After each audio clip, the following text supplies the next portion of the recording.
Oh, yes, it is Anthony Rivera from Subway to Shea, bringing you a little something different, alongside good friend of mine, Hector. Hector. I didn't even, as much as we talk, I just call you Hector, Hmm. Yeah. and we have not gone through the last name, Not the fully. pronunciation.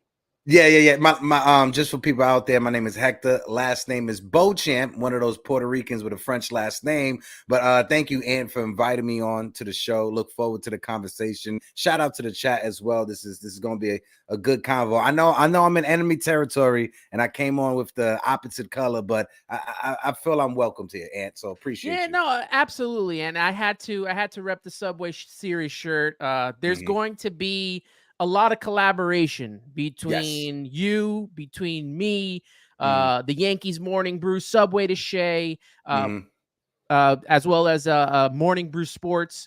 Hmm. We're gonna get into all of it. Yeah. And we'll talk about a lot of that during today's little broadcast we have going here. Right now, we got 12 Hmm. people watching live. We got people Yes. in the chat. Morning Brew Sports Network with the throwing up. Like, what's up, guys? How's everybody doing? Jonathan out there, Jiggaman Porto, how you doing? And we got things going up. We got things going down here with the Mets. We Hmm. got things going down with the Yankees because it's spring training, the Oh best yeah. time of the year. Baseball is back. And, when we linked up a while Hmm. back, and I got to give a shout out to Yes. our friend Dexter Henry, Hmm. New York Post Sports, SNY, who linked us Yes. together. Actually, we did a video together with Hmm. Dexter as soon Yeah. as the Yamamoto signing went down with the Dodgers, as we, how you say, licked our wounds, Yeah. missing out on Yamamoto there. But the video did very well, and It did. it gave us a little bit of a friendship here to work Hmm. together, link us together.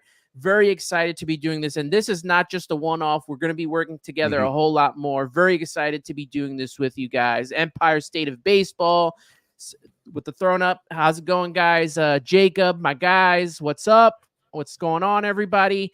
Hmm. I'm gonna let you know right now that me working the chat by myself has probably been one of the hardest things to do, to talk and to continue to do the chat and ask questions and throwing conversations. That's something that's going to be worked on all throughout spring. That's what spring training's for, I guess. So No, we're going to be working on that as well.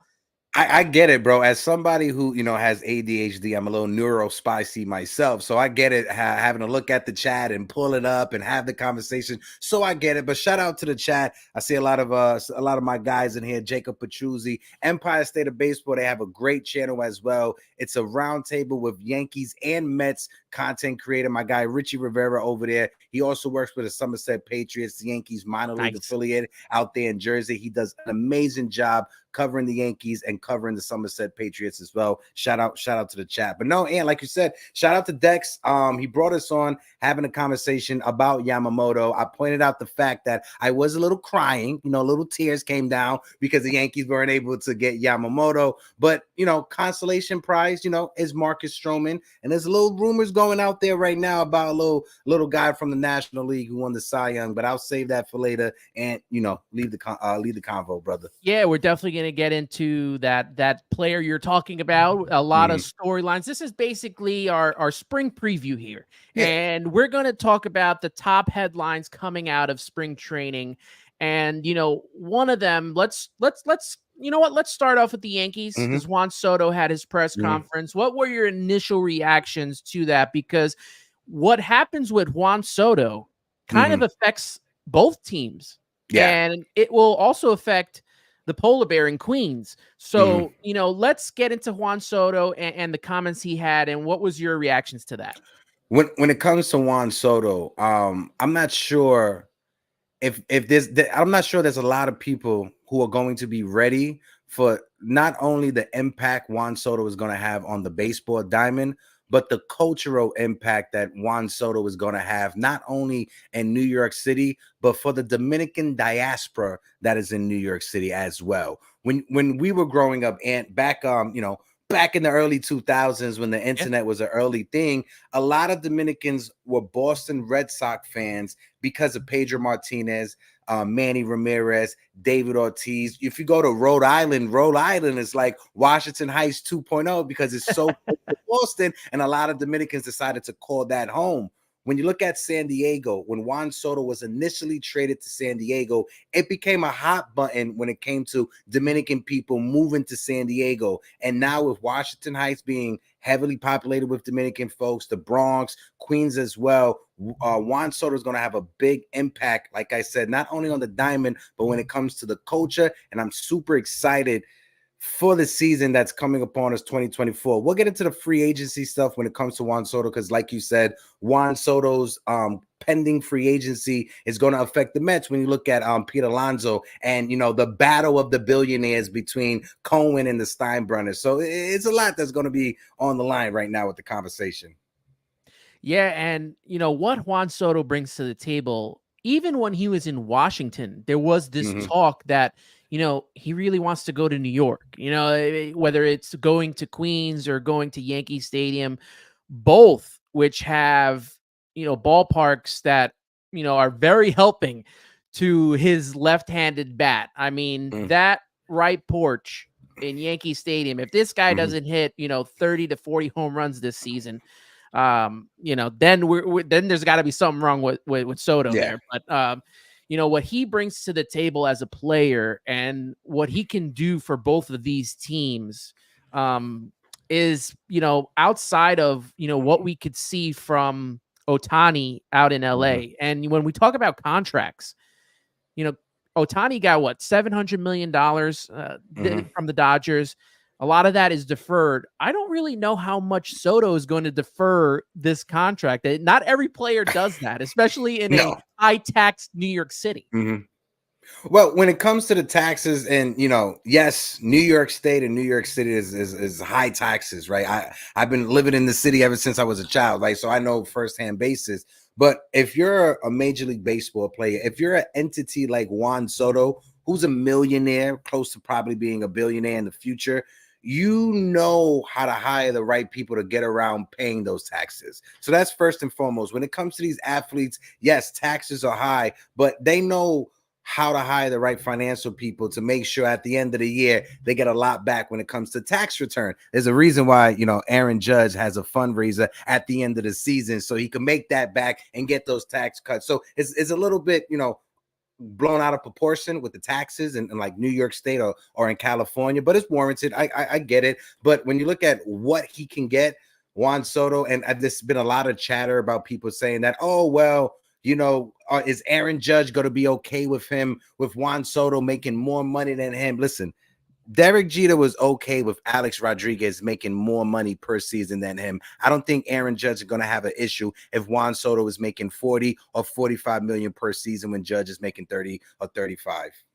And the money just rises every year. I mean, it really doesn't matter. Like everyone keeps saying, you know, Pete Alonso's not a better first baseman than Freddie Freeman. Why would he get more money than him? Or why would he get more money than Matt Olson? It all depends on who's available in free agency and what he brings to the table. If Pete Alonso is the big power bat at first base and the top of the heap of there, he's going to get paid what he wants, basically. And the same goes for Juan Soto. And, you know, whether it's close to 500, 600 mil, these guys are going to get paid, man. They are going to get paid big time. And you know, let's go into the chat here. Happy birthday, Carlos Ortiz. Carlos, celebrating his birthday, man. Appreciate you being here with us today, celebrating your birthday. CP Mets and Knicks. He's got a great channel out there. Make sure you follow CP Sports NY. Love the new logo, my guy. That is a dope new logo.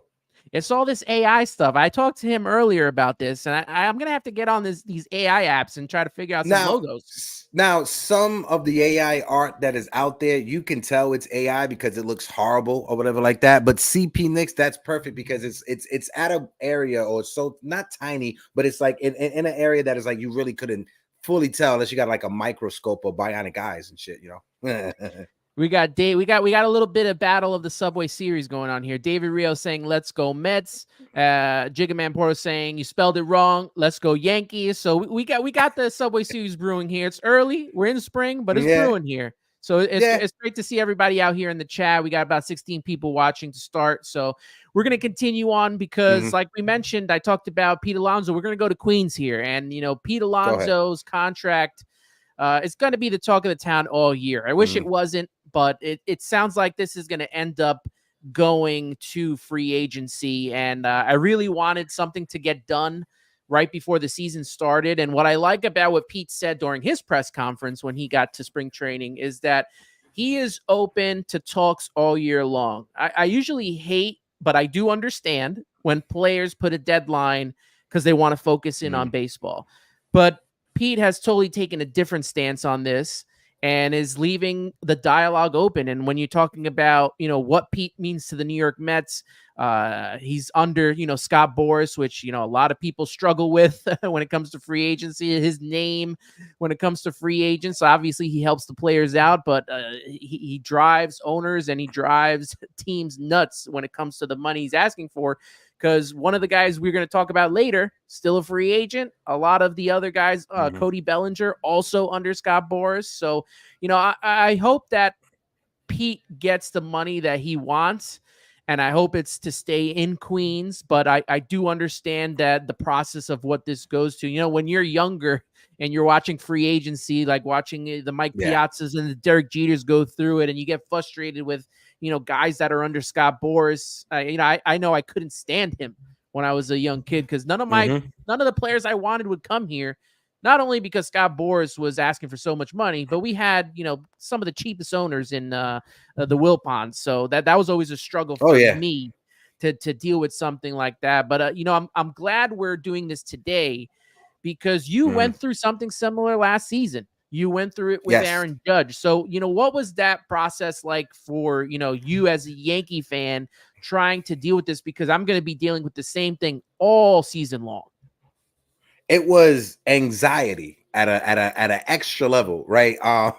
No, but when it came to that season with Aaron Judge, and he had an amazing season, right? That's like the best season any player can have on a contract year. 62 home runs, an amazing year.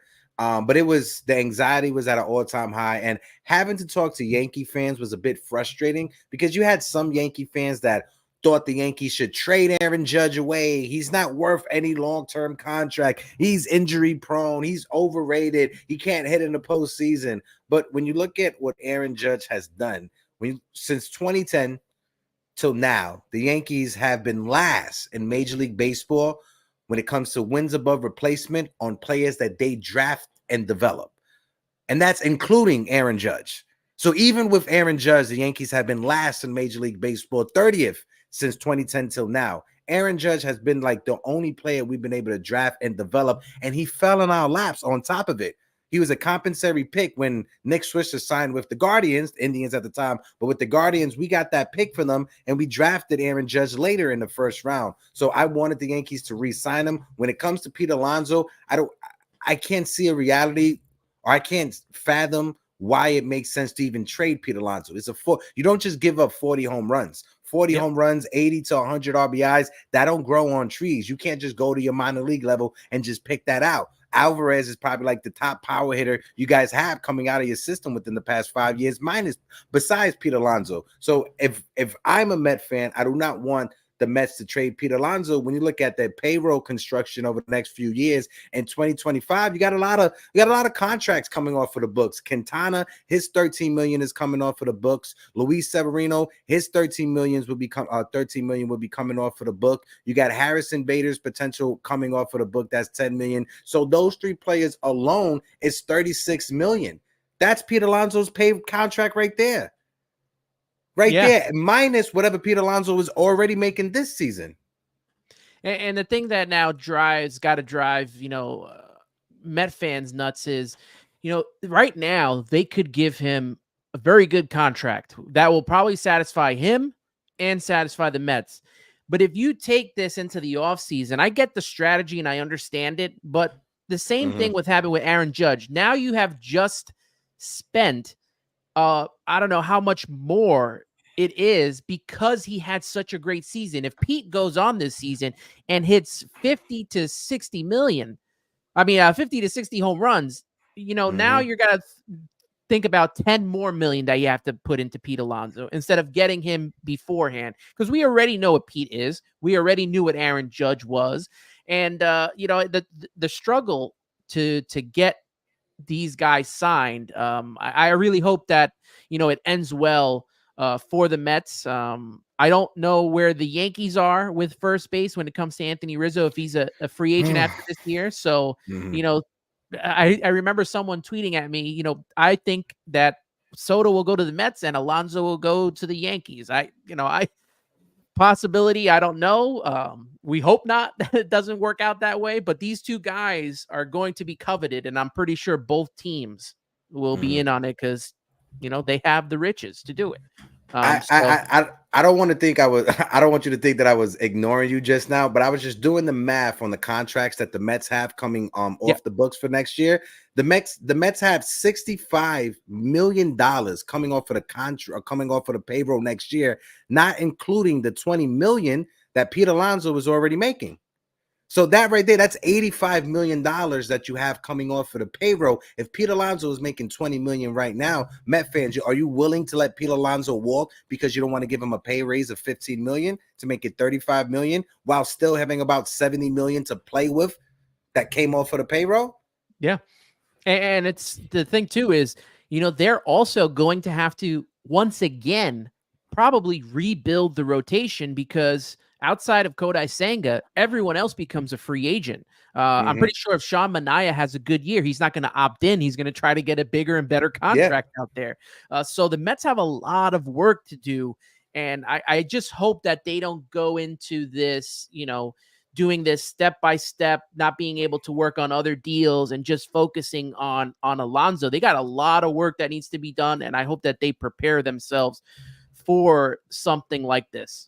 Now, when it comes to the new GM that you guys have, right? He comes from Milwaukee. Now he has a bigger pocketbook to play with when it comes to Steve Cohen's bank account. He is doing something that the Mets, you guys need, right? When it comes to rebuilding Yeah. your farm system, right? If you're gonna go out there, if you're gonna have an owner like Steve Cohen who has a bank account to go out there and spend with the best of them, pay for the top player, you're going to need a strong farm system to put around young cheap players around those big contracts. And that's when you look at the Yankees, that's something since 2019 when they hired the new director of the of their farm system when it comes to the pitching component has done over the past few years. I'll get to the Yankees in a second, but when it comes back to the Mets, you need to have a strong farm system in order to go out there, spend the big money, and have the cheap players to plug around those big time contracts. Or if you spend and it doesn't work out, you're spending 35 million on a guy and he gets injured, at least you have a nice young player who could fill in and probably add to the lineup or probably replace what he's giving you or what you're missing until that player comes back. And it's interesting because over the years, coming around, I want to say 2020, once we let Brody Van Wagenen, because he basically cleared our farm system out to bring in, Marcus Stroman at the time, to Mm-hmm. bring in Edwin Diaz.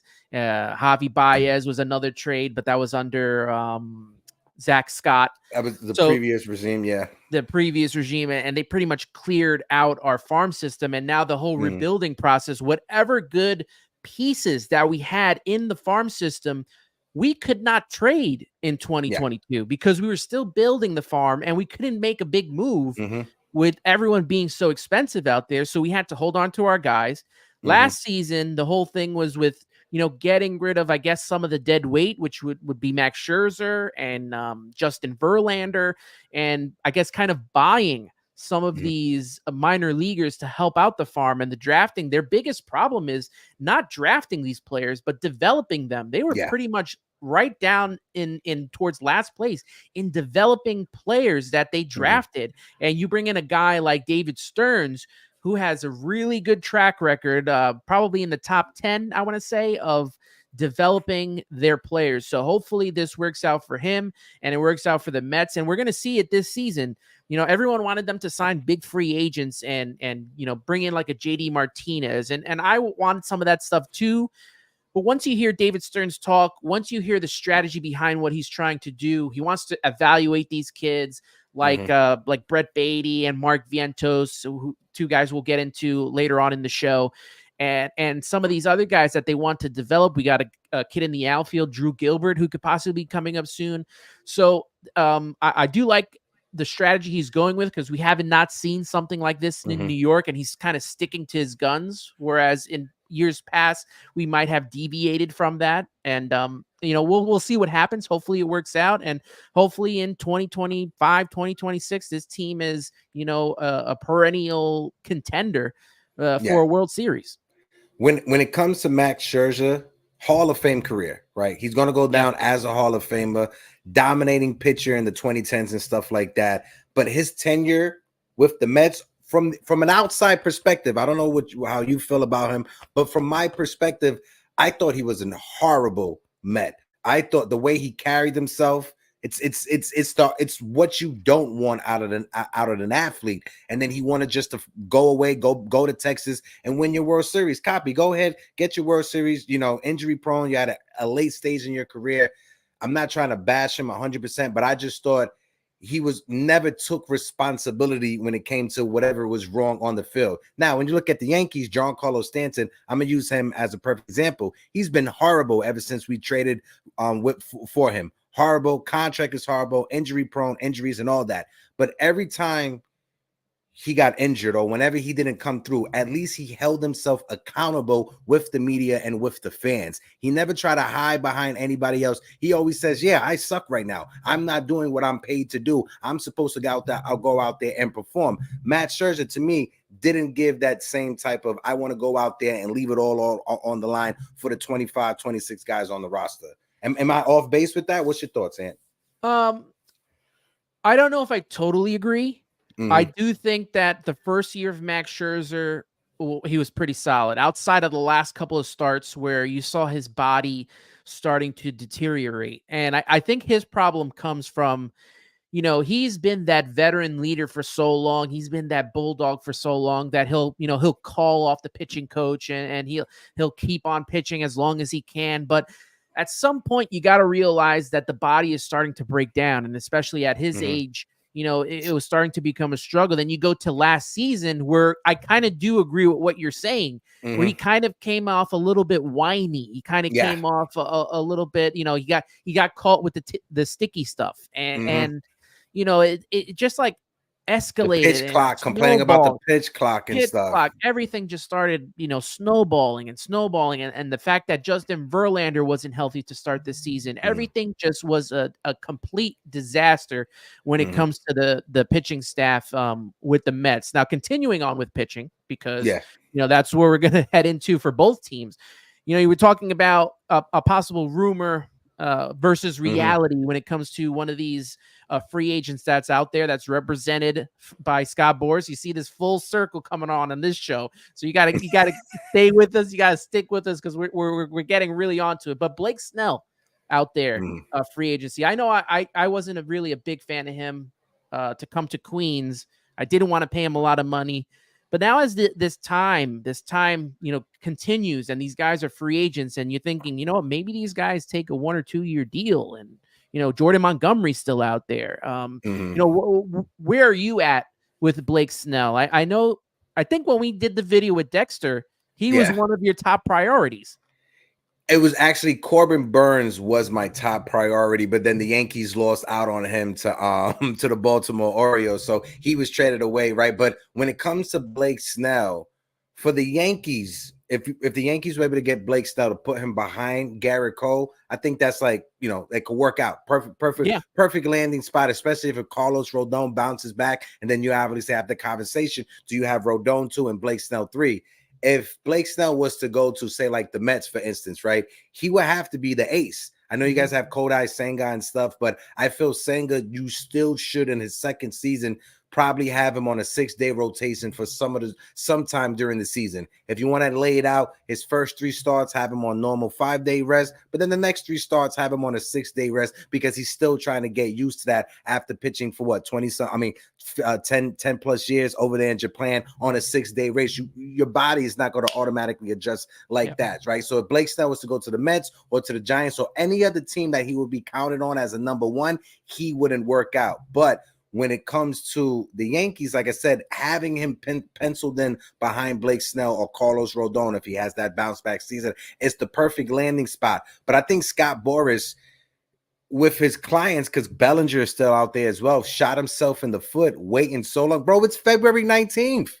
Like the first spring training game is literally coming up very soon. And these guys, they don't have a home right now. So I think as great of an agent Scott Boras has been, when we were kids, that was if you was to ask us, Ant, what's the name of a agent when you was in junior high school? Scott Boras is the first person that pop up in your name. But in 2024, he probably doesn't have the same juice he once had because of owners being so sick of having to deal with him. So I think he shot himself in the foot. If you were to sign Blake Snell on a short-term deal, I don't think he'll get over $200 million or come close to it.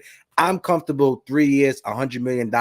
Give him an opt-out after the first year and after the second year, right? I'm happy with that. And if you want to make that second year opt-out, if he opts out of it, he has an $8 million compensation just because he didn't pick up the third year. I'm good with that.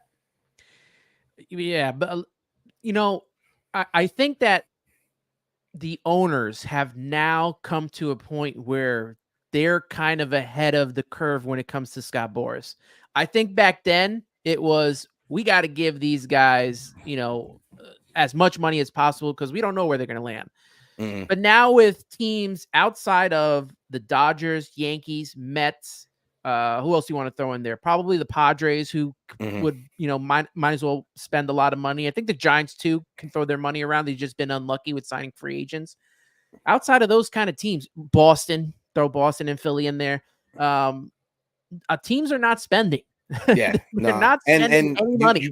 You brought up the Padres, and they have financial issues right now. The owner passed away. Rest in peace. That family is going through everything. They were trying to go all in while he was alive, trying to get a World Series, but now he passed away. Their TV deal is going to go through litigations for the next few years. They had to borrow money, and MLB got into them. I think it was a big investigation behind it. So the Padres, yeah, like you brought up, nobody's spending money, especially the Padres, because of everything I just said. My fault. Yeah. And no, it's all good. And Scott Boras is in a tougher position now with teams not, just throwing their money around. And it sucks for guys like Blake Snell. Like, how is he going to get ready to be ready for the beginning of the season? Maybe he has an off-season regimen and stuff, but not being with the teammates, not, doing the drills that happens at spring training. It's easier for a position player like Cody Bellinger or JD Martinez to just come in and start hitting again, because they could just go in the batting cages and start hitting. But the pitchers, they got so much that they have to do to get themselves ready and get focused. The potential for injury is at an all-time risk factor, because the pitcher, he's going to miss the first week or two of spring training. He's not going to be pitching in any of those games, so he's still trying to catch up to the rest of the team. And some pitchers may try to rush themselves back, and that potential or that risk for injury presents himself. Carlos Rodon, perfect example. He got injured last year in spring training. He tried to rush himself back because the Yankees pitching was just so hurt, never was able to fully recover, got hurt during the season, and he had a horrible season last year. So that's the only concerns I have. If we have Blake Snell, he ain't going to make 32 starts. We're lucky if he makes more than 25 starts this year because of the slow start he's going to have when it comes to a late spring training. I know Rob Manfred talked about this this past week during, I guess, his initial MLB, spring press conference, about him wanting to see a deadline be put on these signings at some point. Like, look at what happened when baseball, they went into the lockout and the signings were like that.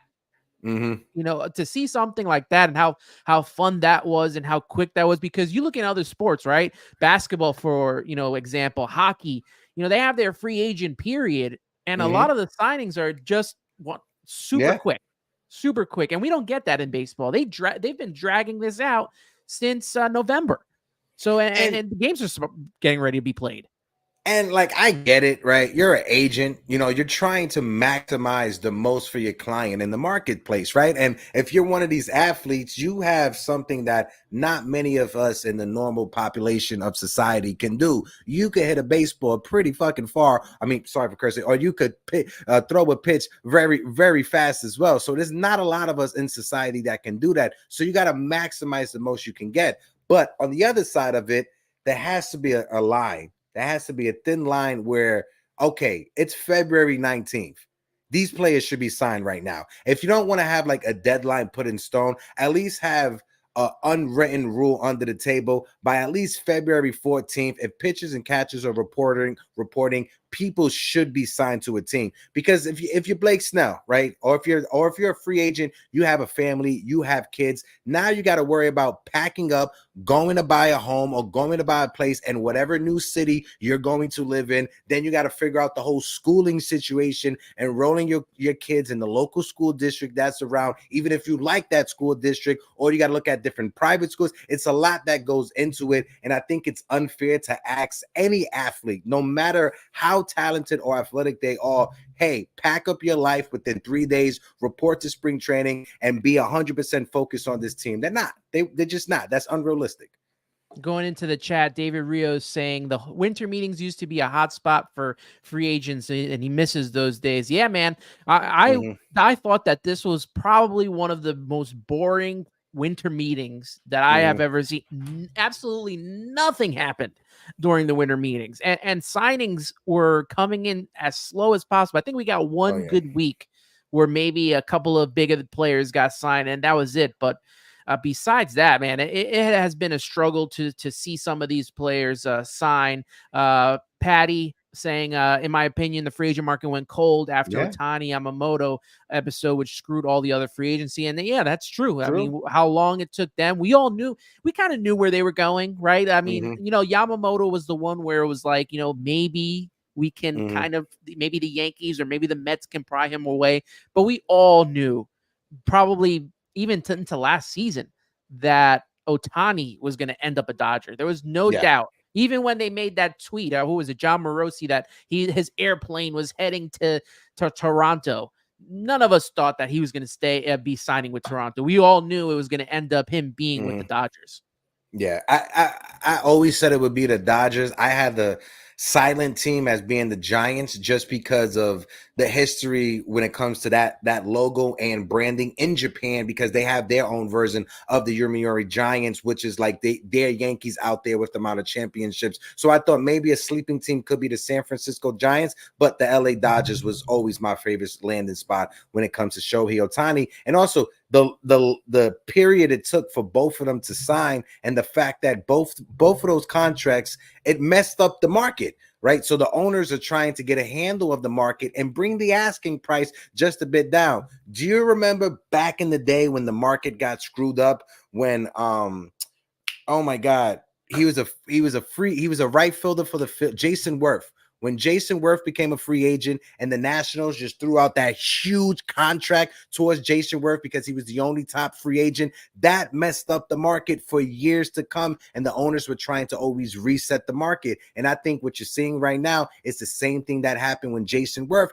got that big payday. Because if you're Blake Snell or if you're any other pitcher that's out there, you look at what Yamamoto got. That dude never pitched in the big leagues. I'm a two-time Cy Young winner. I can't get $300 million. So that's why Blake Snell is still out there, or whatever other pitchers are out there. Yeah, there's always that one player who kind of doesn't deserve to reset the market, and they do. Like you can think of 2019 Anthony Rendon going to Anaheim. Yeah, he had a great postseason. Yeah, he was a great player with the Nationals, but man, they are hating that contract right now. He's been a disaster. And honestly, if I was that fan last year, I would have let Anthony Rendon punch me in the mouth, because I'm suing him for as much as I can. You want to get that close to me? You want to punch me in the mouth, my guy. I may have a missing tooth, but I have a nice payday at the end of the day. Rosie K here about Snell. I wonder about Snell in New York. Not so sure it's a good fit. you mentioned it, Hector, of how he Hmm. would fit with the Yankees. And, I even think looking at the rotation, the Yankees rotation, I think the biggest X factor, and he was a Met. I think it's going to be Marcus Stroman. If Yeah. Marcus Stroman, and we're talking about Marcus Stroman now as your third, your Hmm. third guy in the rotation, right? Yeah, like you go, Third or fourth, depending on like Nestor Cortez, but yeah, you could pencil him in right there. if he gives you the innings that he was giving the Mets, I mean, I think Mm, he had the most. I think in 2021 he had the most innings out of mm, all of Major League Baseball, and every start was a quality start. And yeah. we're talking about 3 runs or less. And Hmm. most of Marcus Stroman's starts were that. The Mets couldn't hit and they couldn't score runs. So that kind of, messed up his record. But you look at the ERA and you look at what he Solid. did, he was a solid pitcher. And, Mm, outside of the off field conversation and how he handles X and all that stuff, he wanted to pitch in New York. I know mm, he wanted to pitch for the Yankees. That's all that has been talked about, even when he was a Met, that he wanted to be traded to the Yankees.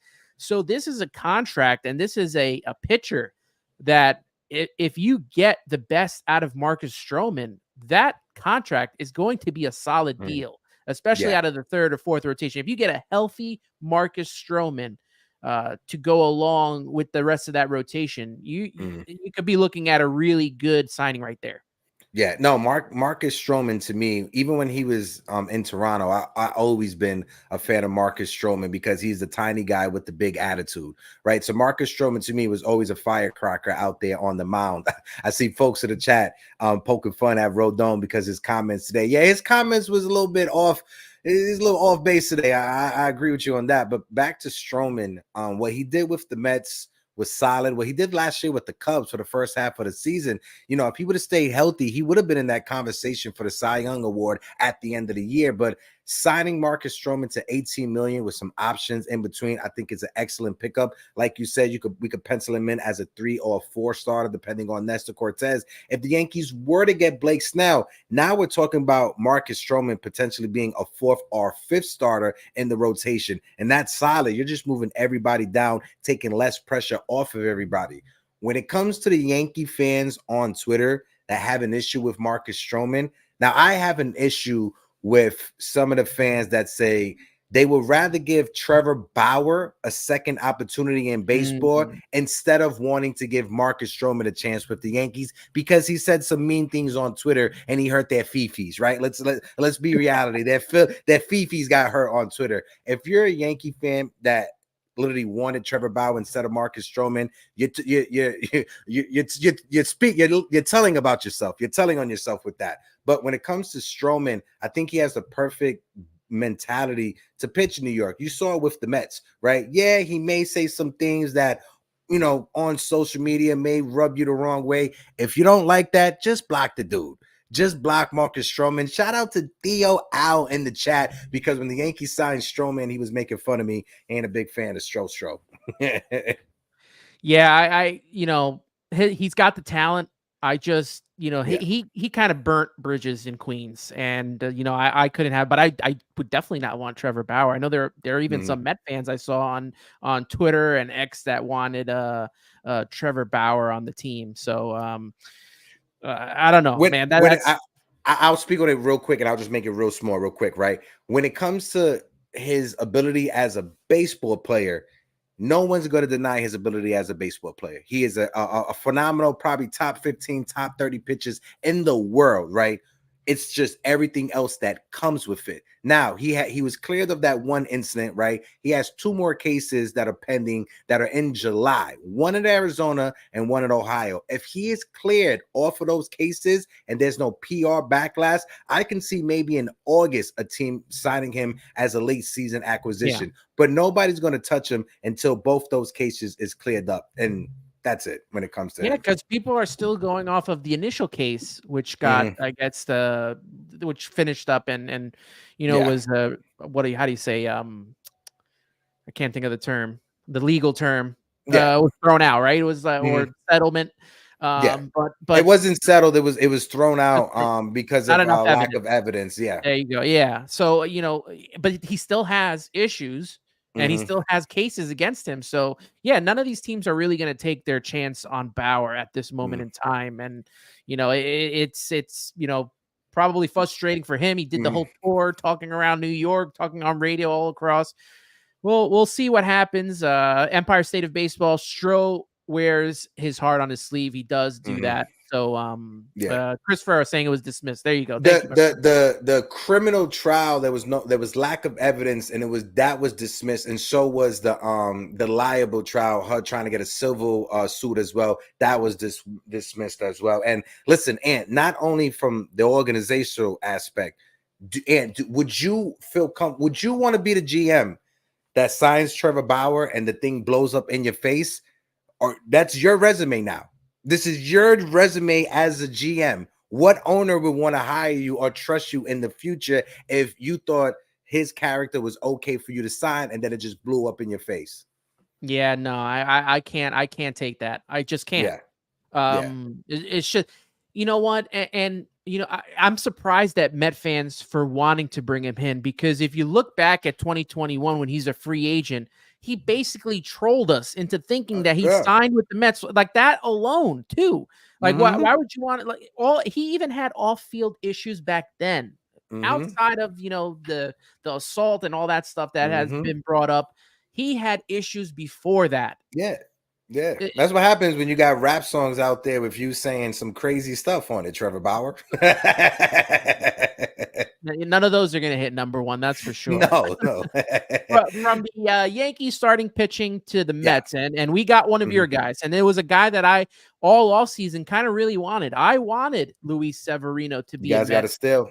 As long as it was, third, fourth starter, I thought that would be a perfect signing. I thought the deal was good. I liked the money that was involved, and I'm here to see Luis Severino kind of return to the form he was with the Yankees, because he was a really good Yankee for a long time, and he has the pedigree pitching in the playoffs. And what were your thoughts when you saw him sign with the Mets? And were you kind of hoping to bring him back, or were you kind of done with Luis Severino at that time?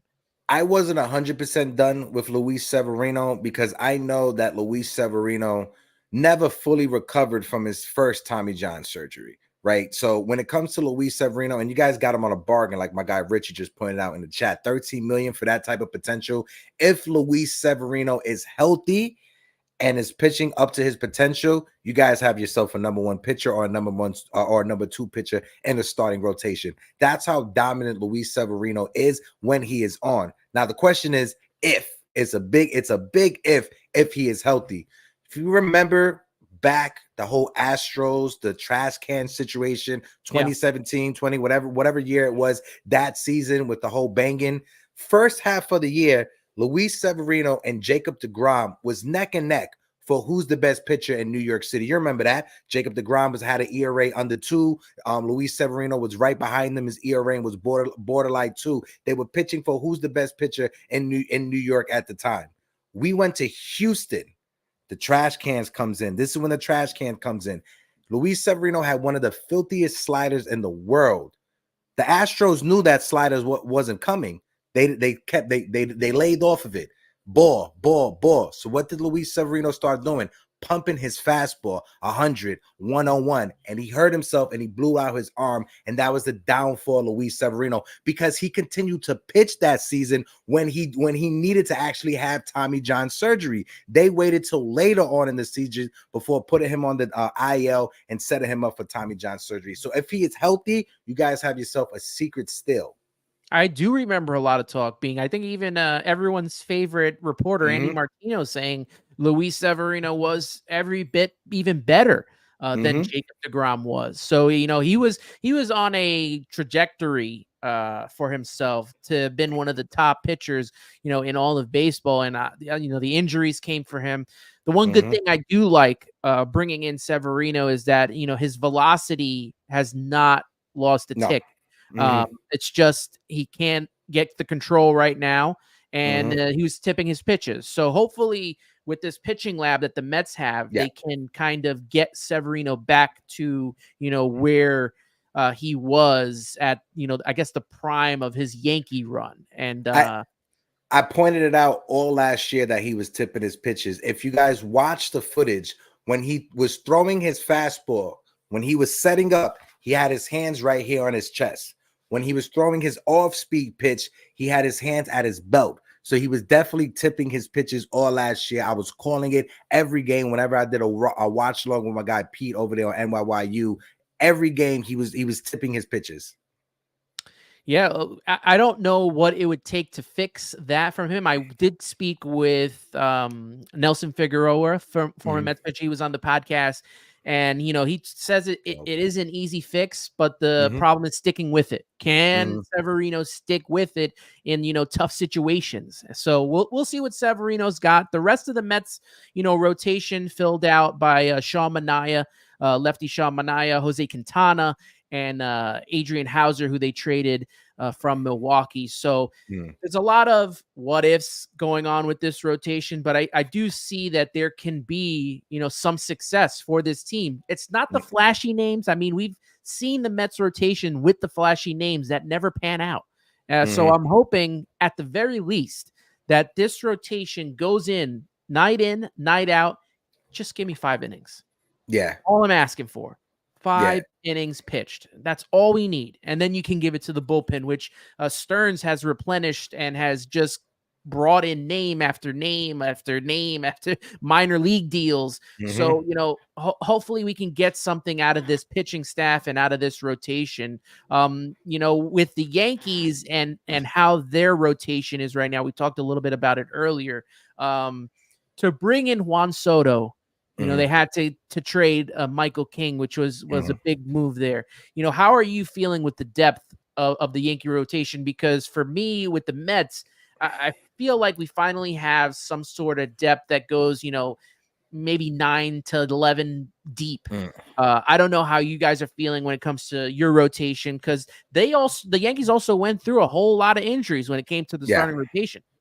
Yeah. For me, when it comes to the Yankees rotation, with this rotation that we have right now, I'm comfortable going into the season with the rotation we have right now. I personally feel when it comes to our starting depth, we have 8 to 9 guys, from the starting pitcher perspective. We got Cole, we got Rodon, Nestor Cortez, Marcus Stroman, we got Clark Smith at 1 through 5, but we got Luke Weaver, and in the minor leagues, we got Clayton Beater, Will Warren, and then we got Chase Hampton as well.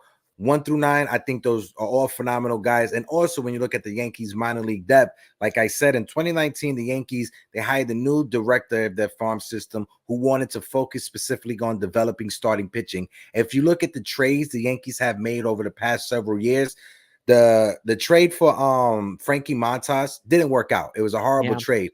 But we use our minor league depth when it comes to starting pitching to make that trade happen, right? Scott Efros from the Chicago Cubs that we traded, who got surgery, he's going to be out for half a season. We use our starting pitching depth in the minor league in order to make that happen. You brought up the trade with Michael King. Michael King is a guy we developed in our system, and we were able to use him and other pieces to make that trade happen. So the Yankees, especially since 2019, have focused on developing starting pitching, and we have a lot of guys in our minor league system, and I'm comfortable with it. We have a young Dominican kid, 19-year-old Henry Lelane, who's like 6'7", 6'8". They're talking about the lefty Dominican Randy Johnson because he throws it up there 99 to 100 miles per hour. So I'm comfortable with where the Yankees are at right now. But if you add a Blake Snell on top of it, that's the move that gets you to that next level. If the Yankees want to go all in for trading for Juan Soto, getting Blake Snell is that move that you go all in for. Empire State of Baseball agreeing with you on the top prospects and the solid depth that the Yankees have.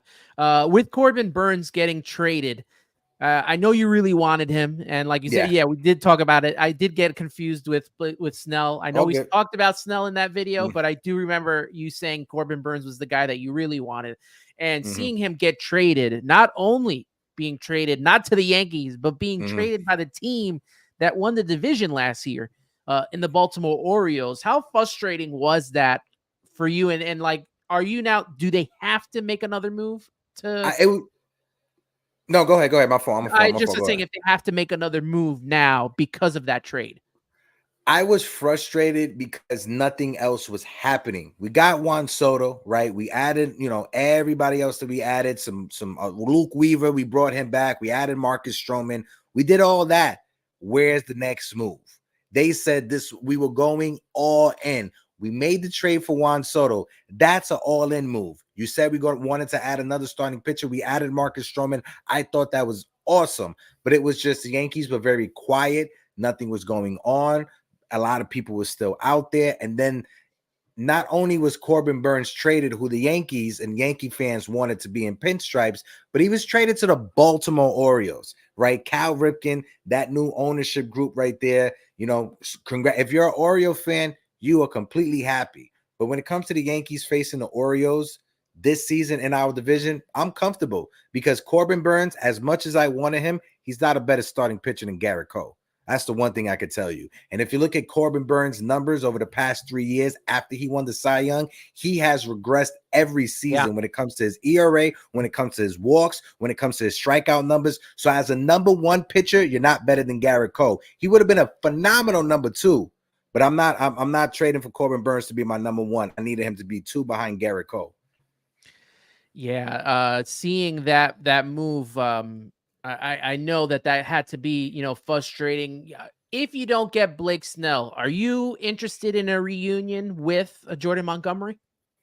As a fan, yeah, because this is a guy that we developed. This was another one of the guys that we drafted, besides Aaron Judge, even though we're last in drafting, he was somebody that we drafted and developed. I would love for him to come back. I just don't think the organization have any faith or even like Jordan Montgomery, because they even said when he was with us, he is not a postseason starting pitcher. We want to trade him away to get a better center fielder. That trade was probably going to go down as one of the worst trades in Brian Cashman's tenure as a GM with the Yankees. But I wouldn't mind it. I just think from the organization, Cashman never likes to admit when he is wrong. So him signing Jordan Montgomery is him admitting that he was wrong when he decided to trade him away. So I don't see it happening just because of Cashman's ego. I know that where is that? Theo Al brought this up. We got to see how well Montgomery pitched in the postseason. He also got to wear a beard. So that's does that frustrate you at all? The whole situation with having to have no facial hair, does that bother you with the Yankees? That's still something. It frustrates me because you have some Yankee fans that it's like, you know me, I'm very loose and goose. I got Power Rangers literally right behind me. So I know I have a stick up my ass like some Yankee fans do, right? But it frustrates me because we have some Yankee fans that love to talk about the tradition, the legacy. It's a part of being a Yankee. Dog, this is 2024. Like, this is not the 1950s. This is not the 1960s. This is not the 1970s. I'm tired of that rule. I had a chance and a privilege, to interview Jabba Chamberlain, former Yankee, and he has a beard. And he talked about how much he hates the beard and how he hated that policy.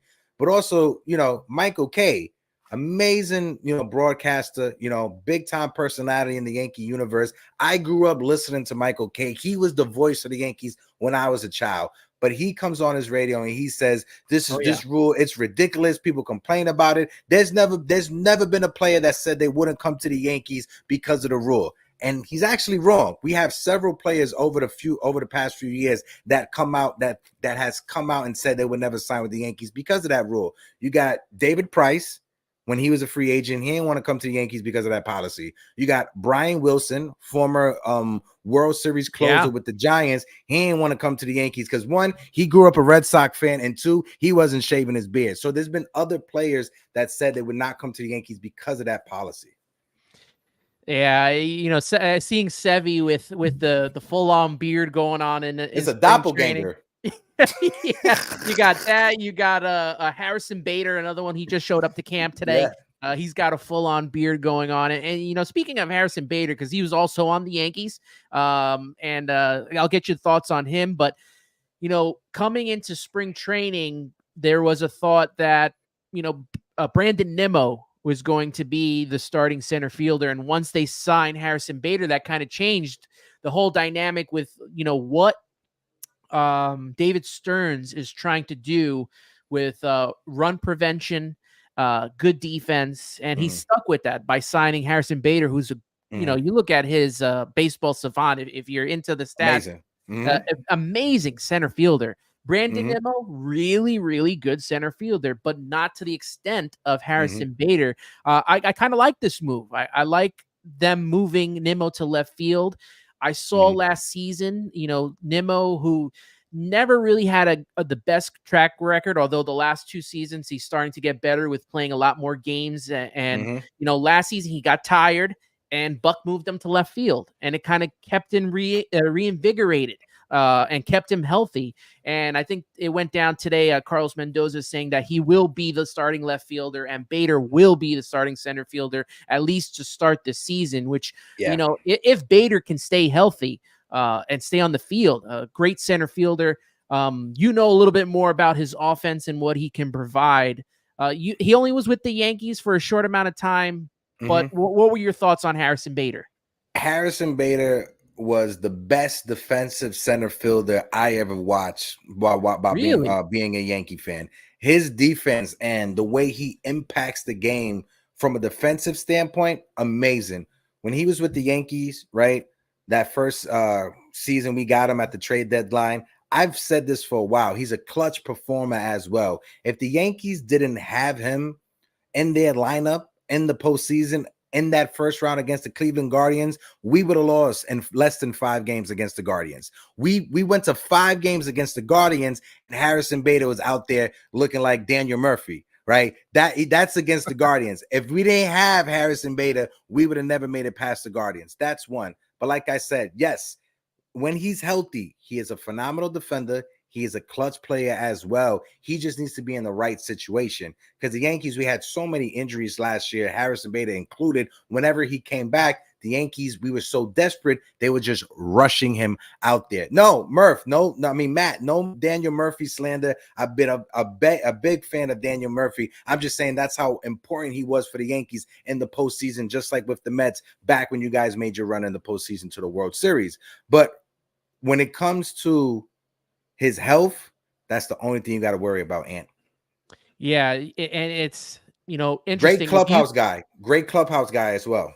Yeah, he'll go right along with his college teammate Pete Alonso. They both were Florida Gators, so it's nice to see Pete have another buddy there in the lineup, and maybe can try to convince him to stay here. I don't know. Obviously, the money's going to be a big deal, but that outfield, you got Brandon Nimmo, you got Harrison Bader. In the perfect world, Starling Marte as well. If he's healthy and 2022 Starling Marte, that would be great. I do eventually see him going to DH.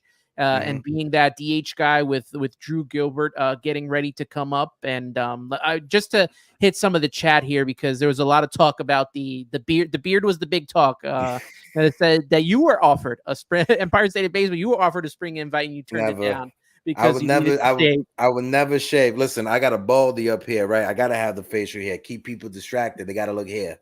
Matt throwing it in there, and Matt's a good friend of mine. He has the Till Mets Do His Part podcast, great podcast. Nice. You can subscribe to on YouTube. It says, "Got to shave that beard to keep the fan card for the Yankees."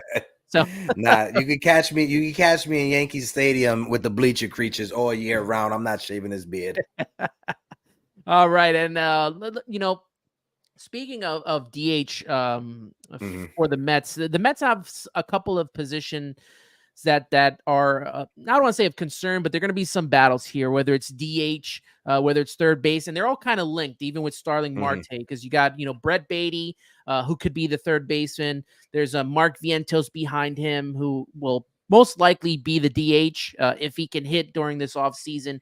And you can rotate. You got DJ Stewart as well.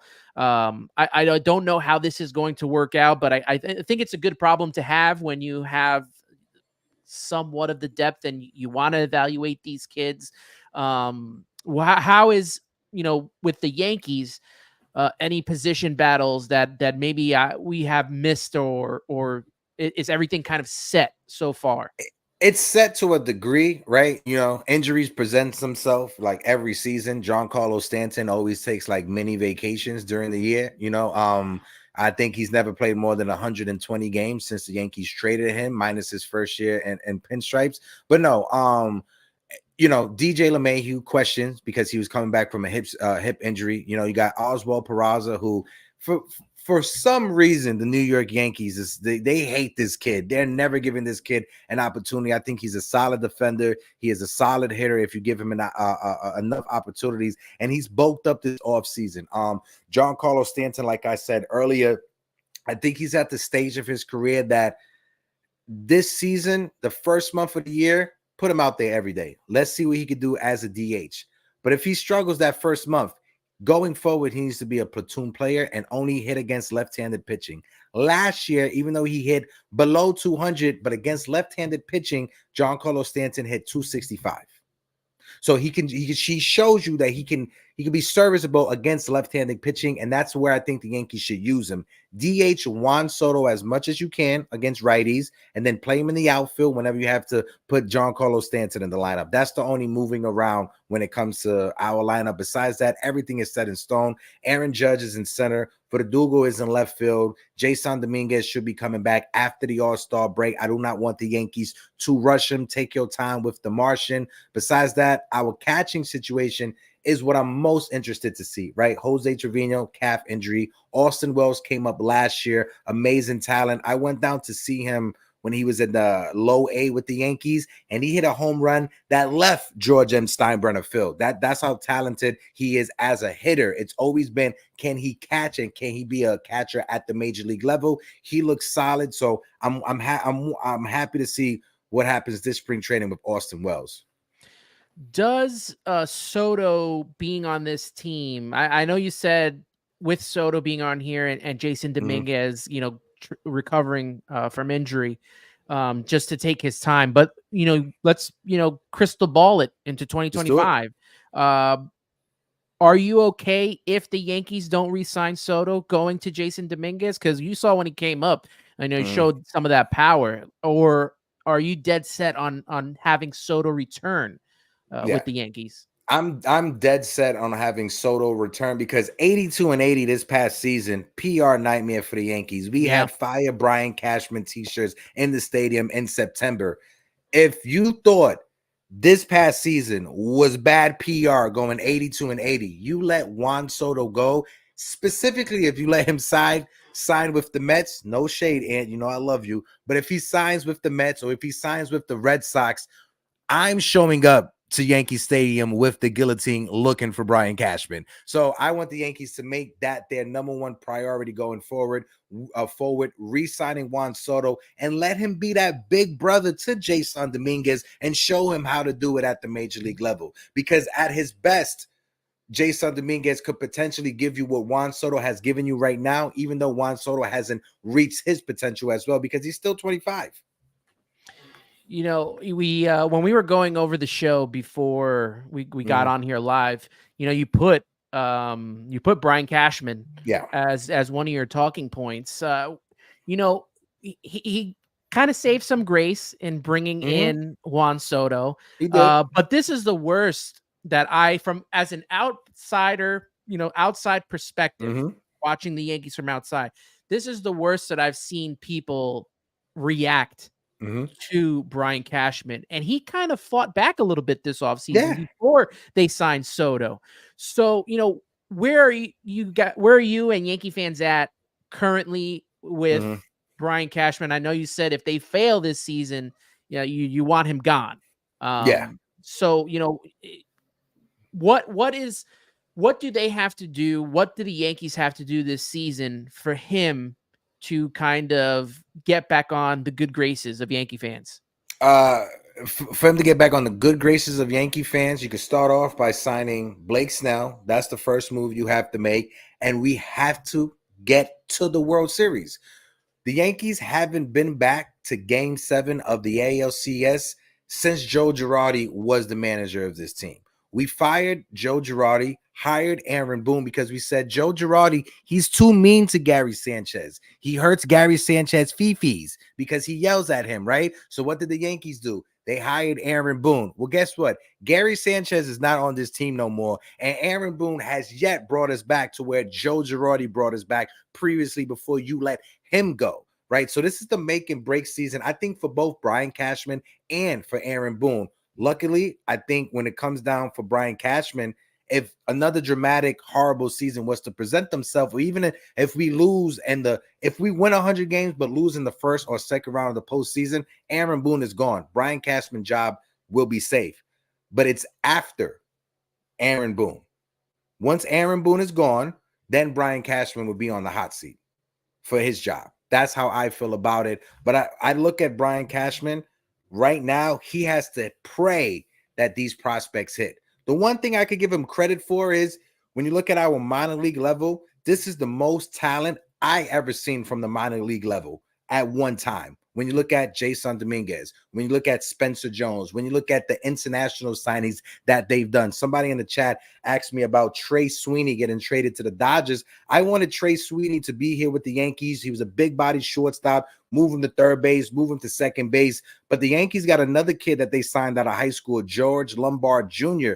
When the Yankees signed him in, the kid was 5'10". The boy is 6'3", 6'4" right now. He had a huge growth spurt in the minor league system, and people are comparing him to Manny Machado having to move over to third base. So when it comes to the Yankees, I'm good with the farm system, but Brian Cashman has to hope that his legacy as the GM or president with the Yankees is going to rely if these prospects hit. If these prospects are another Clint Frazier, Miguel Andujar, Gary Sanchez, people are going to forget about the dynasty years in 2009. Jonathan saying getting rid of Girardi was a mistake. He agrees with that. Empire State of Baseball says no playoffs. Boone is gone. Early knockout. Boone is gone. If he makes the World Series, probably sticking around for a little longer. So he has this year. He has to make the World Series to stick around.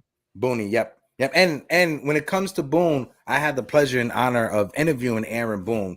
And amazing man, amazing human being. He was awesome with the kids. Like I said, he gave me a few minutes of his time. Great interview. And you can tell that he wants to win just as bad as us fans want the team to win. So he is 100% brought in. When it comes to Boone, he comes from a baseball family. But I think the analytics with the New York Yankees hamstring Aaron Boone, and they tie his arm behind his back. Hopefully adding Brad Ausmus to his staff will allow him, because it is the first-time manager. Hopefully having a guy like Brad Ausmus, former catcher, former manager, will have the analytics back up and let Boone and Ausmus actually manage the game instead of some guys with a pencil holder in his shirt.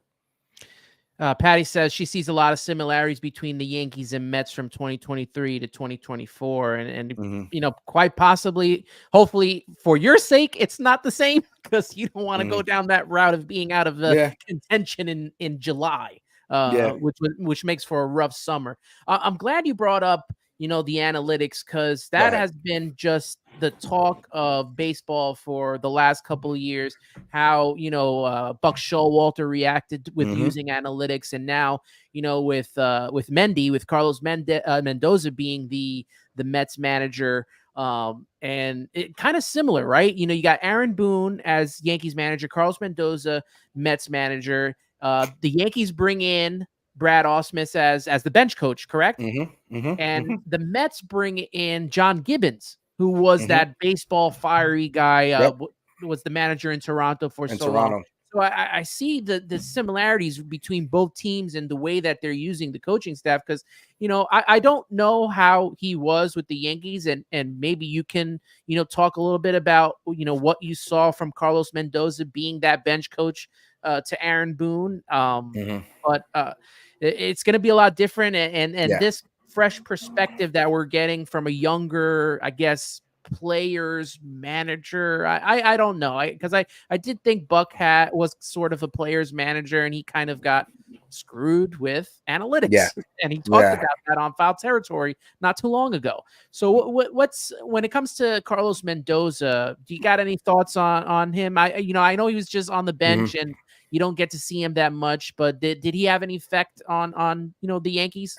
Well, when it comes to Mendy, Aaron Boone has been thrown out He's been the manager that's been tossed the most in Major League Baseball since becoming a manager. So we've seen a lot from Carlos Mendoza having to take over for Aaron Boone after being tossed. But no, I've been a big fan of Mendoza. Honestly, I wanted him to take over the job and wanted the Yankees to get rid of Aaron Boone for the past year. I think you guys have a solid pickup. And Mendy, having a former manager in John Gibbons, who was very fiery in Toronto for some years going up against the Yankees, I think is a very key component of it. You don't want to be hamstrung with the analytics, but when it comes to analytics, I always say analytics is just extra data, right? It's just what do you do with that data? You can have all the data they could be feeding you all the data in the world, right? But if you don't have the proper people in place to interpretate that data and then put that data into practice on the field, you're just shooting yourself in the foot. You're just getting all of this stuff and you're just drowning in all the information. So having a guy like John Gibbons, having a guy like Carlos Mendoza, who had to deal with the analytic department with the Yankees and Aaron Boone, I think will be easier than having an old school guy like Buck having to now have to adapt to the new age of things with analytics. So Mendy and Gibbons, I think, is the perfect pairing to try to incorporate analytics if you're going to go with that route now in 2024. My whole thing with hiring managers was like, I don't care who you bring in here, as long as you don't pull a Kevin Cash in the World Series and pull out your top starter because of analytics. Like, Yeah. no, I mean, there has to be some kind of, distinction from, using these analytics and looking at the iPad, which we see a lot of the teams do now these days, and, the eye test. Like there has Mm-hmm. like the eye test has to still be a part of what's going on in baseball. Yeah. But also, who was that starting pitcher he took out? That was Blake taken out. Snell. Blake Snell. Blake Snell is a guy that he cannot go more than 6 innings. So when you look at it, he's kind of right because it's a win-lose situation. And if he would have kept Blake Snell out there, he would have given up home runs. The game would have been blown out. They would have you should have took Blake Snell out, knowing he can't give you more than 6 innings because of the analytics. So it's a damned if you do, damned if you don't scenario. But when it blows up in your face, especially on the biggest stage, the World Series, it's going to stick out like a sore thumb. If it happens in April, if it happens in June, no one talks about it. But happening in the World Series, everyone's going to talk about it. And you can times that by 100 in New York. Oh yeah. I mean, it's going to be the fans are going to be coming for it. Just like the way you're coming with the guillotine for Brian Cashman, the fans are going to be all over that. Al, my infamous take, Al, a good friend to me on Subway to Shea, a part of the Morning Brew family as well, and WFAN host. He said, good question here. Talked about it on his Sunday morning show on WFAN. If the Yankees flop, do you trade Soto at the deadline? That's tough. But I would say no, for the fact of if you decide to trade Juan Soto at the deadline, you're not going to get the same package that you gave up to get Juan Soto in the first place. So if you're the Yankees, you let Juan Soto go to free agency so you could tack on that qualifying offer. Because if another team signed him, which most likely some other team would, you get 2 draft picks, you get international money. If the Yankees are trying to sign Blake Snell right now, he's attached to draft picks and international money. The Yankees will lose that.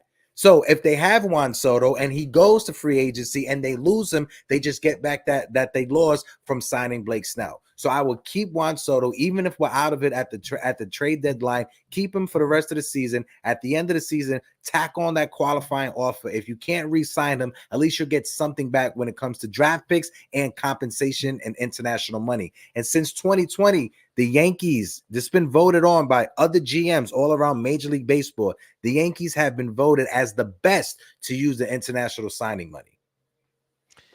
Yeah, that's definitely a positive that you take away. The Mets are in a similar situation with Pete Alonso. If the team is doing terrible, are you trading him? Like, is he a guy that needs to be traded? And my hope is that they play well, because not only does the Mets playing well affect re-signing Pete Alonso, but it also affects going into this offseason. Do you want to sign with the Mets if they've had another terrible season? It doesn't matter how much money that Steve Cohen has and puts out to some of these players. Obviously, there's that one player that's going to bite on the money and take it. But, True. if this team is not playing well, it's not going to be a destination. And that's one of the reasons why Yamamoto didn't want to come here. He liked what he saw from the Dodgers. He was a Dodgers fan growing up. He sees them winning all the time. And I'm pretty sure that if he had another opportunity and the Yankees offered the same amount of money as the Mets did, probably would have went to the Yankees because of the pedigree, because of, how they played across the years. I'm not so sure, looking back now, I'm not so sure Yamamoto would have had the Mets as a first or a second choice. Yeah, when it comes to Pete Alonso, like I said, if you're a Met fan, this is a Yankee fan, outside perspective, you got to re-sign. You got to re-sign Pete Alonso. You don't, even at the trade deadline, you don't trade Pete Alonso for everything I just said about Juan Soto going to free agency. If Pete Alonso goes into free agency, the popular choice is people are saying that the Cubs are going to overpay to sign Pete Alonso.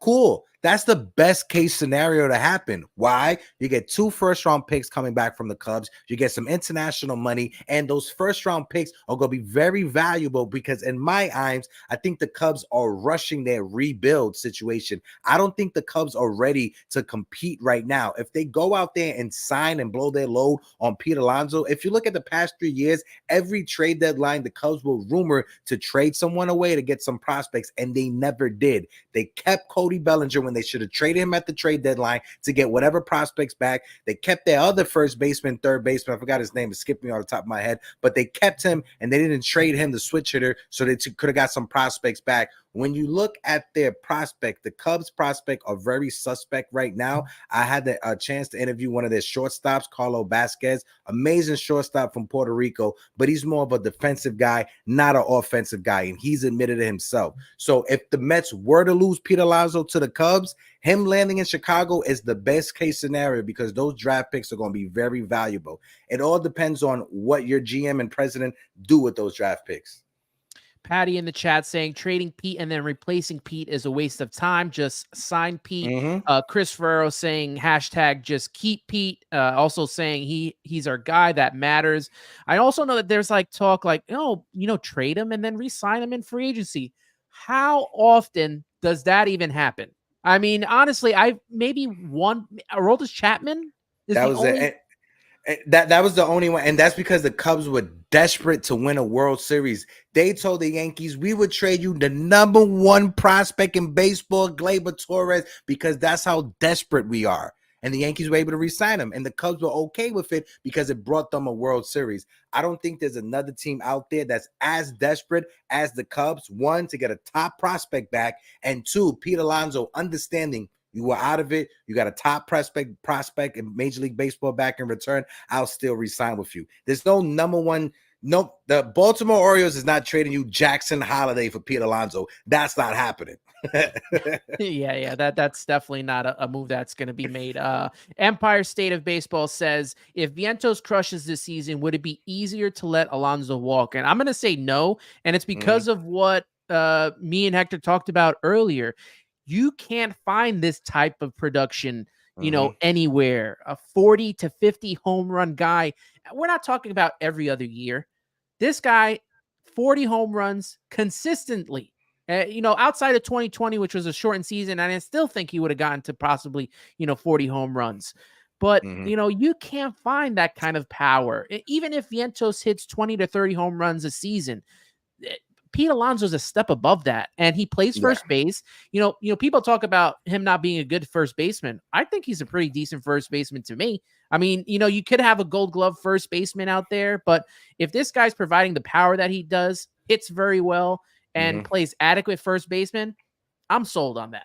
Yeah, he's a solid first baseman. I'll tell you this, not everybody's going to be Keith Hernandez. There's not that many Keith Hernandezes out there in the world, but he's a better defender than Carlos Delgado. I'll tell you that right now. He's a better defender than Jason Giambi. So when it comes to Pete Alonso and his defense, he ain't no Doug Cavage. He's not going to win a Gold Glove, but he's still above Major League average when it comes to his defense at first base, right? And I get it. If you have a Gold Glove or a Platinum Glove first baseman, it's easier for your shortstop to not have as many errors because that first baseman is that good. It's just Pete Alonso, if you get better defenders around him, his mishaps on defense wouldn't stick out as much. And he's a better defender than Lucas Duda, like my guy Richie put in the chat. We got 20 people watching the show right now, whether it's on Twitter, whether on YouTube. Thank you so much for being a part of this, for being here. Any comments or questions, throw at us. You still got a little more time? Yeah. I could rock out for a few. Yeah, definitely. Cool. So, I wanted to bring this up. I brought this up on my podcast yesterday with my guest, Jeffrey Ballone of Mets Fix, and we were talking about the New Jersey look. Let's have a little bit of fun here. I do have the comparison. I got two comparisons. I got the one from the Mets. This is the 2023 jerseys, the Starling Marte one. And then you got the new 2024 jerseys. You can see the difference with the MLB emblem now being below the, I guess, collar area. You got the name now being a lot smaller.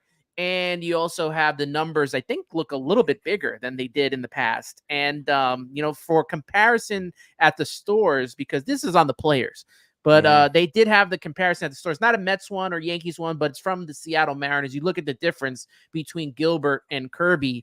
I mean, these jerseys here, the Kirby one looks like I don't know, the replica version of that from what Majestic used to make. I think it's Nike's now working with Fanatics. And they're doing the jerseys, but the prices for the jerseys are still super. We're talking about, to get an authentic jersey, you're spending $400, and these, new replica ones are like $150, $160, $200. I don't know, man. I didn't like them from the start. They look okay on the players, but me rocking out with a jerseys, I'd rather go to Mitchell and Ness and have them, give me one of those authentic jerseys, man. Yo, put that back up real quick. I just wanted to point something out real quick. Which one? Put that back up. The Kirby one. Put the Kirby one. Look how much space is next to Kirby's name. Like, you could literally land like a plane, like a Delta plane can literally land on his shoulder with the amount of space that's there. You can take it off. I mentioned one of the baseball players that I used to see jerseys from. Remember Jared Saltalamacchia?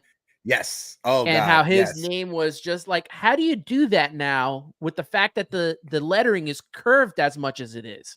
Well, if you haven't seen, someone on Twitter put Alcantara's up there, and it's because it's so many letters and the font is so small, you could barely make it out. And as somebody that, I make graphics, you make graphics, when it comes to font, the font is very important because it catches the viewer's eyes. And if you have a small font like that is very hard to read, it looks ugly, it looks tacky, it looks like, I get it, you're trying to maximize your profit, but trying to maximize it by making the lettering smaller and using less material, that doesn't make sense to me. It's very bad, it's trash. Hopefully by the time the regular season comes around, Major League Baseball will realize people hate the new jerseys, and then baseball could be like, well, it was just for spring training and go back to last year. I know Manfred said that, that some fans liked it, and I don't know where he got that from. I haven't seen any fans like it. I get it's a new, I don't know, Nike Vapor jersey. The material, yes, okay, fine. But the messing around with the lettering, and so MLB always seems to find a way to shoot themselves in the foot at some point. And Empire State of Baseball saying Nike deal lasting through 2029.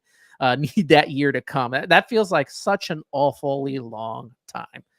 Junior Swingman, even talking about Encarnacion Strand. Oh, like, God. how is that name going to be on there? I can't wait to see that jersey. First of all, that's a nice young kid. He's going to be phenomenal. Cincinnati is on the rise. Yes. Be careful. Cincinnati, they may not have any pitching problem. When it comes to that hitting prospect, Cincinnati is on the rise. Be on the lookout. It's going to be very, very interesting to see what happens out of the NL Central. Right? Mm-hmm. Yeah. I would like to see some Cincinnati Reds and maybe some Pittsburgh Pirates, climbing up the standings of the Central and getting the Cardinals out of the way. Yeah. But Jonathan had a question, not Mets or Yankees, but more of just a general free agent question. Where do you see Bellinger signing? Definitely not the Mets. I can say that for sure. Definitely not the Yankees. Ain't no spot for him. I really wanted Cody Bellinger to be with the Yankees. If he was a free agent next year when Anthony Rizzo is up in free agency and he could go, he's the perfect replacement at first base for Anthony Rizzo. It's just we don't have a spot for Cody Bellinger right now. I would say go back with Chicago, sign with them for 1 year, and come to the Yankees next year. I know Yankee fans ran down on Cody Bellinger at an airport, and he said how he wants to be a Yankee, and the Yankees haven't contacted him this offseason. So go back to Chicago for a year, my guy, and just come to the Yankees next year. You feel me? I'm waiting for the Angels to make some like terrible, 8, 9 year, 10-year signing, whether it's a Snell signing or even But Bellinger for a huge ass contract. if you was Bellinger, if you was Blake Snell, would you take that? I know 9 years, 290. It's a lot of money. I always joke with Al about this. I'm a broke hundredaire. I ain't no millionaire, anything like that. I'm 100,000. I'm very broke. All right, just understand that. But when it comes to Blake Snell, I'm not taking 9 years, 290 to be miserable and go bald because of all the stress I'm going to have pitching for the Angels for the next 9 years. I'm just not doing that. I'm not sure about you, but the Angels are a dumpster fire right now. No, you know what? There has to be that delicate balance between taking a lot of money and being happy and winning, and like I know a lot of that kind of got lost once A-Rod signed with Texas Rangers, and then you started seeing a lot of players take these big deals on teams that had no right, probably signing some of these players, and now we're seeing these teams not sign any players at all. So we'll see how that pans out for Bellinger, and who else is out there. JD Martinez is still out there. Montgomery's That's still who the out there. Mets should get as their DH is JD Martinez. I know Scott Boras, the money may not make the sense in the world, especially if they're not fully trying to go in this season. But JD Martinez would be the perfect DH for you guys. I know you guys just brought back former Yankee great Luke Voit. Maybe he could be your DH coming out of spring training. Listen, he carried us for a couple of seasons when the big boys was down. So Luke Voit, if he's healthy, he got some pop in his bat. Yeah, the Mets kind of signed the Bash brothers. They signed Ji-Man Choi and Luke Voit. So we'll see if Mark Vientos doesn't hit, we're definitely going to see one of these two guys be that right-handed. Well, Ji-Man Choi's left-handed. So we'll definitely see Luke Voit as that right-handed batter.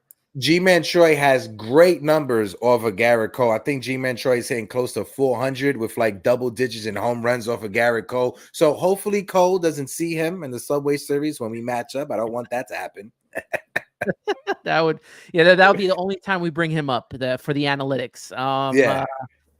Al, going back to the jerseys, me and Al had this conversation in a chat, talking about the jerseys. He likes it. He thinks it's different.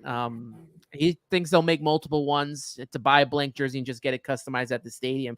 To what you said earlier about the lettering being small, the Mets are coming out this. I know the Mets and Yankees did a little bit of switching with their jerseys and taking out the white outlining. The Yankees did it to the away jerseys. The Mets did it to the black jerseys. So there's not going to be outlining anymore. It's just going to be blue, orange, and black. Now you're trying to look at the name on the back with that originally. And now you look at the fact that those lettering, that letters are going to be so small.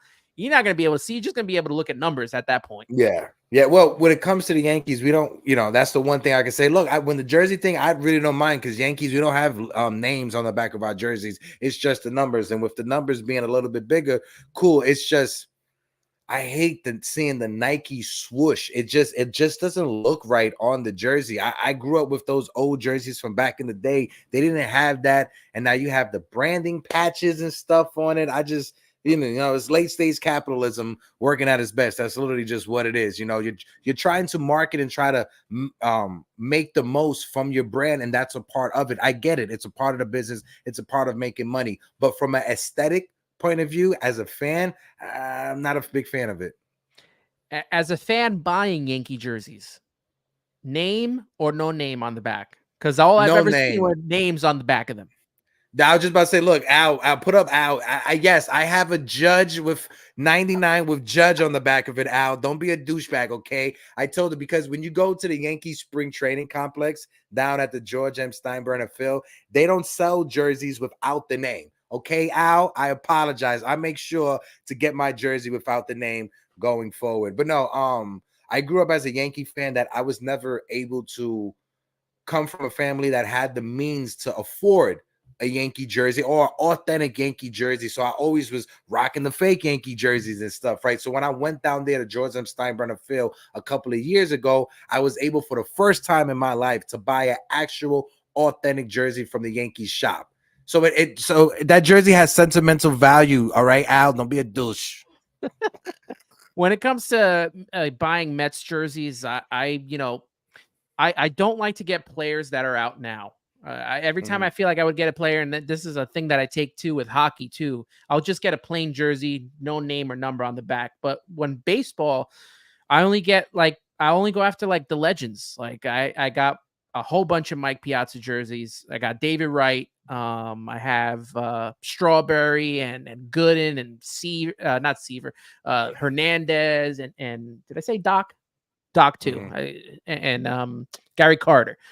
Those are the only I like those. I don't know if you go on Mitchell and Ness, but they got the nice jerseys with the stitching and somewhat not as expensive as some of these newer jerseys. And now the ones that they play on the field, which are like $400 or $500, I can't get with them. I don't think I could ever buy one of these. No, yeah, the prices is getting out of control nowadays. I'm glad that I got my jersey when I got it back a couple of years ago. But now I'm with you when it comes to the jerseys, right? So that's how I feel when it comes to that. The writing on the back of it, whoever was the person that decided to make that decision should be fired. That's just how I feel. It doesn't look good. It looks sloppy. There was something sad. I don't know if Michael Kay said it on his show once, but they talked about wearing the jerseys, either getting them with the name on it or without the name. And there's like a specific reason why the Yankees put the names on the replica jerseys. Because then if you have a number and someone switches the number, then you don't have to buy another. I don't know. It's just, I think that they should only be, selling it the way that they're being played. They don't have the names on the jersey, so they shouldn't have them on there. Yeah, listen, just don't be that guy that has your own last name on the back of your jersey. You see, that's borderline. Now, if you have like a jersey with the same last name as the player, cool, copy, that's fine. But don't go out there and putting like Smith on the back of a Yankee jersey. Ain't no Smiths out there. Hector, man, this has been a blast with you, and there was a comment. My fault. I'm sorry. I wish I was able to stay a little bit longer because I'm digging the conversation. I definitely love it. Got to do it again. Yeah, no, for sure. There was a comment here by Patty. If I could find it, got to go back. See, this is the thing with the chat, man. Now I got to go back and I got to try to find this comment. Still working on trying to find these comments. Patty had said. No, Al having Theo Al on the back. That's cool because you're our Theo Al. That's cool. All right. Just don't put your last name. We don't want to see a Cintrone unless you're Alex Cintrone. Okay. Here, I found it. All right. Patty says, I'm really digging this collaboration. Would be fun to do this during the season too. And I mentioned on Twitter, this is not a one-off. Me and Hector work together with Dexter. Dexter's good friends with us, also with Al. So there's going to be collaborations. I don't know if you want to talk about it now or I know we had just a little bit of it. Just to let everybody know, Al is in the chat as well over at Morning Brew Sports. Yes, I have Yanks Morning Brew, but we have Knicks Morning Brew as well. We got Jets Evening Brew as well, Jets Midtime Brew. So we have other different shows. Al and our good friend Eddie Presti will be bringing the Mets Evening Brew this season to cover the Mets. We covered the Mets last year. We wanted to cover the Mets this year right now. Al and I, we became friends over the past several months, and he's been an awesome human being. I always told him that since day one. You've been very humble, very, very genuine. He has a lot of things going on his end. He decided to come on over here, team up with us at Morning Brew Sports to have the Mets Evening Brew, and our guy Ant will be contributing as well, whether it's a bi-weekly or every week. So it's going to be awesome. It will be Al, it'll be Eddie, and it'll be Ant as well, chopping in, talking all things New York Mets. So you see a lot of collaboration with Morning Brew Sports and the Subway To Shea. So be on the lookout. We got a lot of good things coming. We breaking that news here on this stream here. So yeah, man, I appreciate it, and I'm excited to join you guys. Me and Al have worked together multiple times before, and excited to be being a part of the team and helping out in whichever way I can and bringing some great content. And this isn't over either. I mean, we're gonna be doing some more Subway series. Maybe we'll do another one right before the season starts. We could do a season preview, and then obviously we'll get into the Subway series once they come to New York and Queens and Bronx, and then we'll hit something up probably towards the end of the season, and hopefully if both teams are, make it to the playoffs. That'd be nice as well. That'd be a good one right there. But yeah, I'm looking forward to it. And this season, this baseball season is going to be very, very exciting. I would love to link up, go to different games, like you said. Al, we're going to the Knicks game coming up next week, Monday. So during the season, as many Mets Yankee games as possible, I would love to link up with you and the community and just put out great content. It's all about just putting content out for the fans, by the fans, because we are fans and we just love talking about this team. And yes, I know I may be a Yankee fan to some of you guys that are in the chat, right? But I want y'all to know I grew up with my mom being a diehard Met fan. Like in my household, my mom made sure and she forced me to be a Yankee fan because she wanted to have that rivalry in the household. So yes, I'm a Yankee fan, but I always wanted to see the Mets be good because that means it's like great just sports for the entire city. Yeah, and it proves that, obviously we can get along and talk and have great conversation. You go on Twitter a lot of times and you could see people fighting over baseball. I mean, like, it's not necessary, man. It's about having a good time, man. Like being in high school, watching the Subway Series and going at it, with your buddies. So, this was a good time for me. I hope you had a good time as well. Definitely, everyone in the chat, we had up 19-20 people throughout this. I don't know how many people are watching on Twitter. It always changes of the numbers over there, but like Jiggaman Porter said, it's gonna be dope. Patty loves it, and make sure, do me a favor, plug all of your Twitter, your social media, and make sure let everyone know where to subscribe to everything. Yes, you could find me on YouTube. You could look up Morning Brew Sports on YouTube. You'll see an icon with three fellas. That's myself. Jiggaman Porter is in the chat as well, and his brother Phil Porter. We created Morning Brew Sports it's coming up on a year. One of our other co-hosts is Jerry Ferrara from Entourage and Power. He hosts with us on the Knicks whenever we talk Knicks. But yeah, you can find me on social media, Project Nerd HQ, Morning Brew Sports on either Twitter, Instagram, or TikTok. I'm down to do collaborations. I'm down to link up and go to games. And most importantly, if you are a fan that you want to become a content creator, on our channel, we have open panels, right? We allow anybody to come up to give their take, let them know how I feel. If you want to use that as a way to dip your toe into this, go ahead. So many people, and we had so many people that were watchers come up on the open panel and just start their own YouTube channel just from doing that. So I always encourage other people, if you want to be a content creator, you could come over to us, join the open panel, use that as your basketball gym, get a little bit sharp, and go out there and start your own thing. Yeah, being a content creator has just opened so many doors, for, a lot of up and comers. And I love doing the collaborations is some of the best things that you can do, and working with others. And, I just love the community that we have all brought together. And now not only having the Mets community, but now expanding that, with the Yankees and other major league teams and other collaborators from other states and all that. I just love the whole part of it. And it's a really good thing. And you guys are doing such great work, doing great work with, Nick's Morning Brew as well. And very excited for everything that you guys are doing.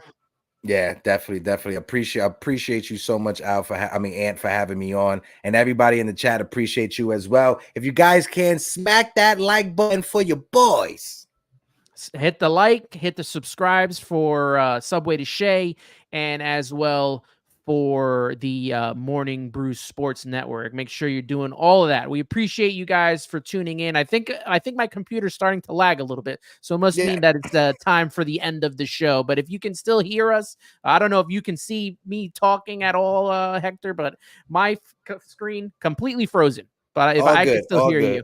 All right, guys, thanks so much for joining in. You can catch Subway to Shea at Subway to Shea on on Instagram, TikTok, Twitter, X, and subscribe to the podcast, Apple Podcasts, Spotify, and subscribe to this YouTube channel. Hit up the likes. Thank you, everyone, for joining. Thank you, Hector. Appreciate you, my friend. Everyone, have a good evening. Peace.